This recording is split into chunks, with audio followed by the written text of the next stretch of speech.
Les suites arithmétiques, niveau lycée. Ok. Pour commencer, on va faire un petit rappel sur les suites. C'est une famille d'éléments appelés termes en mathématiques.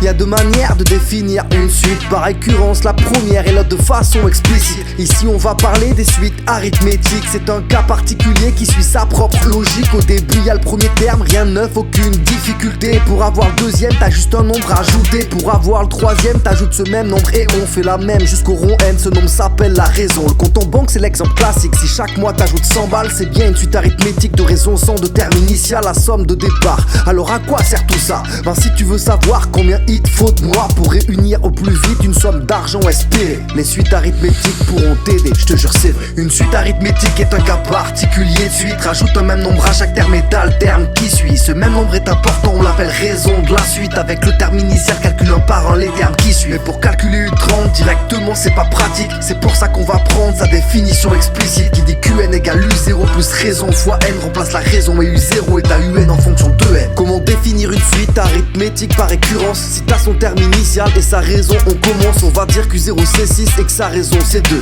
Pour trouver U1 ton 6, tu dois lui ajouter 2. U1 fait donc 8. Comment trouver U2? Ben attends, U1 qui fait 8, tu fais pareil, t'ajoutes 2. U2 est donc égal à 10 et pour trouver les termes suivants, tu ajoutes ainsi de suite la raison au terme d'avant. Prends au hasard un terme, le énième de la suite. Appelle ce terme UN, UN plus 1 est donc celui qui suit. Si tu l'exprimes en fonction du terme UN, t'établis la fameuse relation de récurrence qui les relie. UN plus 1 suit UN, donc pour le trouver faut ajouter ta raison à UN que t'appelles R, ça va te donner UN plus 1 égale UN plus R, sans oublier de mettre ton terme initial. T'as ta définition, ça y est. Une suite arithmétique est un cas particulier de suite. Rajoute un même nombre à chaque terme et t'as le terme qui suit. Ce même nombre est important, on l'appelle raison de la suite. Avec le terme initial, calcule un par un les termes qui suivent. Mais pour calculer U30 directement c'est pas pratique. C'est pour ça qu'on va prendre sa définition explicite qui dit QN égale U0 plus raison fois N. Remplace la raison et U0 est à UN en fonction de N. Passons à la deuxième façon de définir une suite, c'est-à-dire en fonction de N, ouais, la manière explicite. Pour que ce soit plus pratique,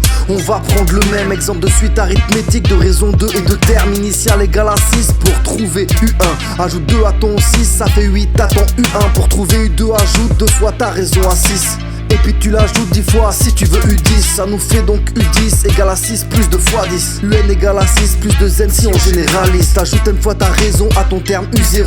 Si tu veux l'expression d'une suite arithmétique, en gros ça te fait donc UN égale U0 plus R fois N. Maintenant prenons un deuxième exemple, une suite VN avec une raison qui fait moins 4, V0 un dixième. Remplace ta VN égale 1 dixième moins 4 fois N. Une suite arithmétique est un cas particulier de suite. Rajoute un même nombre à chaque terme et t'as le terme qui suit. Ce même nombre est important, on l'appelle raison de la suite. Avec le terme initial, calcule un par un les termes qui suivent. Mais pour calculer U30 directement c'est pas pratique. C'est pour ça qu'on va prendre sa définition explicite qui dit QN égale U0 plus raison fois N. Remplace la raison et U0 est à UN en fonction de N. Dans certains exos parfois on donne pas U0 mais U3. Donc pour avoir U5 tu rajoutes ta raison 2 fois. Ça veut dire que pour U5 tu la rajoutes 5 moins 3 fois. Donc pour avoir UN tu le rajoutes N moins 3 fois. En gros ta suite UN est égale à U3 plus N moins 3 fois ta raison. Ça marche comme ça. Maintenant disons que c'est UK qu'on te donne, généralisons. Ça veut dire qu'UN c'est UK plus N moins K fois ta raison.